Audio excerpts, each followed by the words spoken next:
मित्रों, इस समय पहलगाम हमले के बाद भारत पाकिस्तान की सीमा के ऊपर तनाव है और सीज फायर का उल्लंघन करते हुए पाकिस्तान की सेना की तरफ से यदा कदा गोलाबारी की जा रही है, तो दूसरी तरफ सीमा के उस पार से पाकिस्तान की सेना गोलाबारी कर रही है, तो सीमा के अंदर से कांग्रेस और इंडी गठबंधन के नेता निरंतर बयानों की गोलाबारी भारत की सेना को लक्षित करने के लिए कर रहे हैं।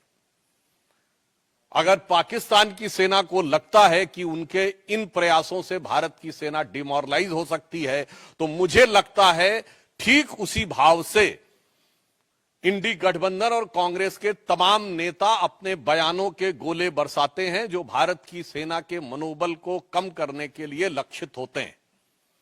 एक तरफ कांग्रेस और इंडी गठबंधन के नेता ये मुखौटा लगाकर कहते हैं कि वो सरकार के साथ हैं, और फिर उनके नेता बयानों की श्रृंखला एक के बाद एक वो देते रहते हैं जो भारत के विरुद्ध और भारत की सेना को मनोबल को गिराने वाली हो। यह बात मैं गंभीरता से कहता हूं और दुख के साथ कहता हूं कि यह कुछ वैसा ही है जैसे पाकिस्तान यहां पर गतिविधियां करता है और ऑफिशियली यह स्टैंड रखता है कि उसका उनसे कोई लेना देना नहीं है, वो तो शांति चाहता है। ठीक उसी प्रकार कांग्रेस और इंडी गठबंधन का ऑफिशियल स्टैंड रहता है कि हम सरकार के साथ हैं, और उनके नेता जो छोटे नेता नहीं हैं, मुख्यमंत्री सिद्धारमैया, पूर्व मुख्यमंत्री चन्नी जी और आज अजय राय प्रदेश अध्यक्ष कांग्रेस पार्टी, ये निरंतर ऐसे बयान देते रहते हैं।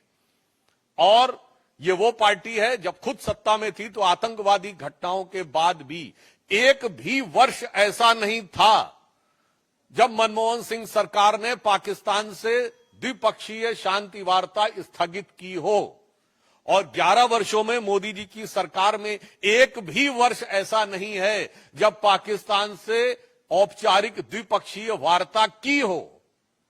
ये अपने आप में प्रमाण है कि हमारी सोच और उनकी सोच में क्या अंतर है। मगर मुझे बहुत दुख और पीड़ा है कि कांग्रेस पार्टी जिस प्रकार के बयान दे रही है, अभी आपने देखा कि कांग्रेस पार्टी के उत्तर प्रदेश के अध्यक्ष अजय राय जी रफाल विमान के ऊपर खिलौना ऐसा दिखाते हुए, नींबू मिर्ची दिखाते हुए मजाक उड़ाने का प्रयास कर रहे हैं। मैं देश की जनता से कहना चाहता हूं कि कितने दुख की बात है कि मात्र एक दिन पहले इसी ईस्टर्न यूपी में गंगा एक्सप्रेस वे के ऊपर रफाल ने लैंडिंग की और उड़ान भरी। यानी यह सीधा संदेश था पाकिस्तान और हमारे देश के दुश्मनों को, और उसी क्षेत्र में उसी गंगा के किनारे बैठकर कांग्रेस पार्टी का प्रदेश अध्यक्ष उसी रफाल विमान का मजाक उड़ा रहा है। इससे साफ हो जाता है कि कांग्रेस की मानसिकता क्या है। और यह भी मैं कहना चाहता हूं, हां सच है कि भारत के तमाम क्षेत्रों में एक मान्यता है कि नींबू मिर्ची बुरी नजर से बचाती है, परंतु आज भारत की सेना को पाकिस्तान की बुरी नजर से बचने की जरूरत नहीं है, क्योंकि पाकिस्तान की सेना भारत की सेना को डरी नजर से देख रही है, और ये इंडी गठबंधन और कांग्रेस वाले बुरी नजर से देख रहे हैं। तो आज वास्तविकता में ईमानदारी से कहें तो भारत की सेना को हमारे इन विपक्षी दलों के, कांग्रेस और इंडी गठबंधन के दलों की बुरी नजर से बचने की जरूरत महसूस हो रही है। जहां उस रफेल की गर्जना से पाकिस्तान थर्राया हुआ और डरा हुआ महसूस करता है, वहीं ये लोग उसका मजाक उड़ाने का प्रयास करके सेना का मनोबल गिराने का प्रयास करते हैं। और मैं कांग्रेस पार्टी से कहना चाहता हूं, बिल्कुल ये सच है कि जब रफाल आया था तो हमारे रक्षा मंत्री राजनाथ सिंह जी ने फ्रांस में जाकर उसके ऊपर स्वास्तिक बनाया था। शायद इनको पता नहीं है, भारत की सेना में बाकायदा धार्मिक शिक्षक नियुक्त होते हैं।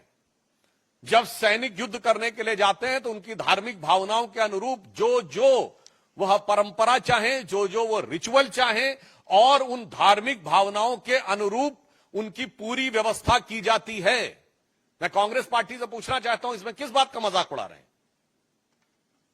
हिंदू धार्मिक आस्थाओं का मजाक उड़ा रहे हैं कि चूंकि राफेल के ऊपर स्वास्तिक बनाया गया था। उधर पाकिस्तान की सेना कलमा पढ़ने की बात करती है और ये लोग हिंदू धार्मिक भावनाओं का मजाक उड़ाते हैं। इन्हें पता होना चाहिए कि भारत की सेना की जो तमाम रेजिमेंटें हैं उनके युद्ध उद्घोष पूर्ण रूप से धार्मिक भावना के ऊपर आधारित है। गलवान में जो हमारे सैनिक बलिदान हुए थे, बिहार रेजिमेंट का युद्ध उद्घोष है बजरंग बली की जय। गोरखा रेजिमेंट का युद्ध उद्घोष है आयोरी गोरखाली जय महाकाली। राजपूत रेजिमेंट का युद्ध उद्घोष है राजा रामचंद्र की जय। मैं पूछना चाहता हूं, आज मैं फिर यह बात गंभीरता से कह रहा हूं, आप सब ने फिफ्थ कॉलमनिस्ट वर्ड सुना होगा। 1936 से 39 के बीच में जो स्पेनिश सिविल वॉर हुई थी, तो स्पेन में यह माना जा रहा था कि चार तरफ से दुश्मन की सेनाएं आगे बढ़ रही थी, परंतु उसमें फ्रेज यूज किया था, उन्होंने कहा था 4 columns are approaching from all the 4 sides, but there is a 5th column which is supporting those who are working against the interest of Spain at the time. आज कांग्रेस पार्टी और इंडी गठबंधन 5th columnist की तरह हो गया है कि अगर दुश्मन की सेनाएं बाहर से घात लगाकर बैठी हैं तो ये इसी प्रकार से उनका मनोबल बढ़ाने का काम कर रहे हैं। और ये बात मैं ऐसे ही नहीं कह रहा हूं, आप सब मीडिया से जुड़े हुए हैं। मैं आपसे पूछना चाहता हूं कि आपने पाकिस्तान के कितने नेताओं के बयान भारत की मीडिया में देखे हैं जो भारत के पक्ष में कोट किए जा रहे हो? एक भी नहीं। बिल्कुल मैं मानता हूं कि भारत की सेना पाकिस्तान की सेना से बहुत शक्तिशाली है। भारत की सरकार प्रधानमंत्री श्री नरेंद्र मोदी जी के नेतृत्व में दृढ़ निश्चय और संकल्प के साथ कटिबद्ध है, मगर एक मामले में पाकिस्तान हमसे मजबूत है। वो इस मामले में कि पाकिस्तान में एक भी नेता वहां की सेना का मनोबल गिराने के लिए कोई बयान नहीं दे रहा है। भारत में ऐसे बयानों की झड़ी लगी हुई है। पाकिस्तान के एक भी नेता का बयान भारत की मीडिया में हाईलाइट नहीं हो रहा है। दूसरी तरफ हमारे इंडी गठबंधन के तमाम नेताओं के बयान, वहां पर सिद्धारमैया जी का बयान, चन्नी जी का बयान, बाकायदा वहां की मीडिया में किस ढंग से बोले जा रहे हैं। वहां के राजनीतिक विश्लेषक वहां की टीवी डिबेटों में बैठकर भारत के राजनीतिक दलों का नाम लेकर, नेताओं का नाम लेकर यह शब्द प्रयोग कर रहे हैं कि सब लोग हिंदुस्तान में मोदी के साथ नहीं हैं। यहां तक शब्द प्रयोग किए गए, इसके वीडियो अवेलेबल हैं, राजनीतिक दलों का नाम लेकर कि ये लोग हमारे साथ हैं। और मैं विपक्ष दलों को भी बताना चाहता हूं कि विपक्ष में आचरण कैसे किया जाता है, यह उन्हें ध्यान रखना चाहिए। 2010 या 11 या 12 की बात है जब पाकिस्तान के तत्कालीन प्रधानमंत्री नवाज शरीफ ने हमारे तत्कालीन प्रधानमंत्री स्वर्गीय मनमोहन सिंह जी के लिए आपत्तिजनक शब्दों का प्रयोग किया था। देहाती औरत और जाने किस किस संदर्भ में बोला था। उस समय हमारे वर्तमान प्रधानमंत्री और उस समय गुजरात के मुख्यमंत्री नरेंद्र मोदी जी ने दहाड़ कर कहा था कि कौन होता है पाकिस्तान हमारे 125 करोड़ भारतवासियों के प्रतिनिधि प्रधानमंत्री के बारे में टिप्पणी करने वाला। दूसरा मैं उदाहरण बताना चाहता हूं, 1995 में जिनेवा में पाकिस्तान संयुक्त राष्ट्र संघ में भारत के विरुद्ध प्रस्ताव ला रहा था और उस समय हमारे नेता प्रतिपक्ष अटल बिहारी वाजपेयी जी भारत के प्रतिनिधिमंडल का नेतृत्व करते हुए उस समय कांग्रेस की नरसिम्हा राव सरकार का समर्थन करते हुए वहां गए थे और उन्होंने पूरा क्रेडिट भी उस सरकार को दिया था। और ये मैं ऑन रिकॉर्ड कह रहा हूं, जाके कोई चेक कर सकता है। उस समय पाकिस्तान की प्रधानमंत्री बेनजीर भुट्टो थी और उन्होंने कहा था देखो ये कैसा देश है जहां का मुख्य विपक्षी दल का नेता प्रतिपक्ष सरकार का समर्थन करता है और एक हमारा देश है। यानी उस समय पाकिस्तान के लिए उन्होंने कहा था जो लोग सरकार का विरोध करते हो। और आज देखिए वही स्थिति हो गई। पाकिस्तान में पक्ष हो या प्रतिपक्ष दोनों सेना का समर्थन कर रहे हैं और हमारे यहां प्रतिपक्ष सेना का मनोबल गिराने का प्रयास कर रहा है। सर्जिकल स्ट्राइक का कभी प्रूफ मांग रहा है, कभी कह रहा है कि पुलवामा में क्या हुआ वगैरह वगैरह। तो मैं उनको भी फिर भी अगर उनको कोई सबूत की जरूरत है तो मैं प्रमाण के साथ केवल पाकिस्तान की नेशनल असेंबली में बोले गए पाकिस्तान के सांसदों और मंत्रियों के बयान कोट कर देना चाहता हूं। इमरान खान ने नेशनल असेंबली ऑफ पाकिस्तान में एज प्राइम मिनिस्टर कहा कि बालाकोट में जो इन्होंने किया था उससे ज्यादा खौफनाक कुछ करने की सोच रहे हैं। 4 साल पुरानी बात। फवाद चौधरी पाकिस्तान के मंत्री थे और उनका फ्लोर ऑफ द हाउस पर नेशनल असेंबली में दिया गया बयान है कि हमने पुलवामा तक घुस के मारा था। मुझे लगता है इसके बाद भी भारत के किसी दल को सबूत चाहिए तो उन्हें चुल्लू भर पानी में डूब मरना चाहिए, क्योंकि फ्लोर ऑफ द हाउस पे मंत्री का दिया गया बयान सरकार का आधिकारिक बयान होता है।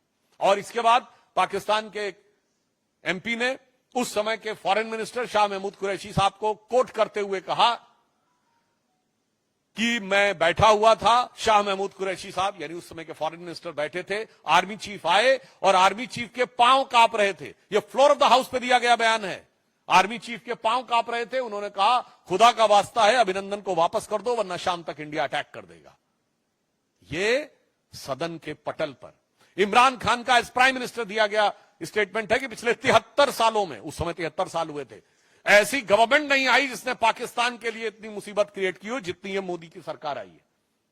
जब सिद्धू गए थे तो उस समय रैली में बोला था इमरान खान ने एज प्राइम मिनिस्टर की जब तक आप लोगों की सरकार नहीं आएगी तब तक हालात नहीं सुधरेंगे। और यहां के मंत्री, पूर्व मंत्री रहे मणिशंकर अय्यर जी ने कहा था मोदी को हटाने के लिए आपकी सहायता की जरूरत है। और मैं एक और फैक्ट बोल देना चाहता हूं, सैफुद्दीन सोज साहब कांग्रेस पार्टी के अध्यक्ष रहे हैं जम्मू कश्मीर के। उन्होंने अपनी एक किताब लिखी है जम्मू कश्मीर के बारे में, जिसमें उन्होंने मुशर्रफ के स्टेटमेंट को कोट करते हुए कहा है कि यदि मुशर्रफ ने यह कहा था कि कश्मीर को भारत से अलग हो जाना चाहिए तो आज की डेट में वो सही प्रतीत होता है। मैं कांग्रेस से पूछना चाहता हूं कि आपका यह पुराना याराना कब से है भाई पाकिस्तान से? क्या आपको मुशर्रफ का बयान सही लगता है? पाकिस्तान की आर्मी के चीफ के गले मिलते हैं आप, भारत के आर्मी चीफ के बारे में आपत्तिजनक बातें करते हैं।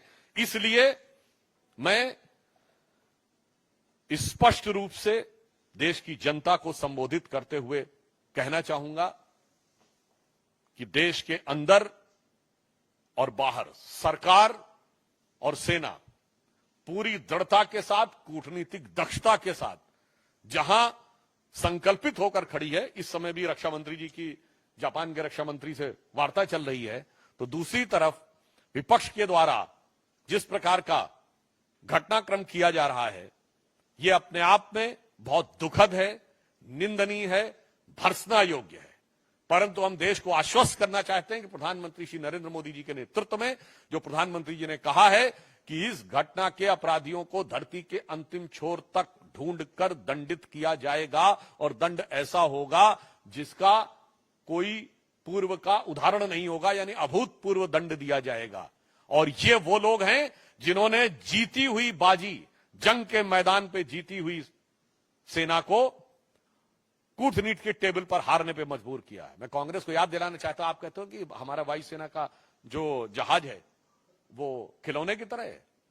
हां, मैं कांग्रेस पार्टी को याद दिलाना चाहता हूं 26/11 के हमले के बाद वायुसेना कार्रवाई के लिए तैयार थी और उस समय वायुसेना अध्यक्ष फौली होमी मेजर साहब ने 2016 में अपने संस्मरण में लिखा है कि मनमोहन सिंह सरकार ने अनुमति नहीं दी। आपने वायुसेना के युद्धक विमानों को खिलौने की तरह रखा था, मगर मोदी जी की सरकार सेना के हर साजो सामान को उचित, प्रभावी कूटनीतिक घेराबंदी के बाद रणनीतिक प्रयोग के लिए रख रही है। आपकी सरकार वो थी कि हमारी फौज जीतती थी और सरकार सब कुछ हार के चली आती थी, क्योंकि आप को एक मर्ज था कि हमें सुलह की शक्ल संवारनी है, भले ही वो भारत की सेना के जवानों के खून से क्यों ना संवारनी पड़े। तो एक पंक्ति में याद दिलाना चाहता हूं जो उनकी विदेश नीति थी वो क्या थी कि चीन छीन देश का गुलाब ले गया। ये नेहरू जी के लिए कहा गया। चीन की विदेश नीति असफल हुई थी ना, गुलाब पहनते थे वो, गुलाब लगाते थे। चीन छीन देश का गुलाब ले गया और ताशकंद में वतन का लाल सो गया। और ये सुलह की शक्ल को संवारते रहे, जीतने के बाद बाजी हारते रहे। मगर अब सरकार वो है जो जंग और कूटनीति के मैदान दोनों के ऊपर प्रभावी उत्तर देने के लिए तैयार और कृत संकल्पित खड़ी हुई है। फिर भी मैं कांग्रेस पार्टी से अनुरोध करूंगा कि कृपया इस संवेदनशील समय में सेना का मनोबल गिराने और राष्ट्र का मनोबल गिराने की हरकतों से बाज आए।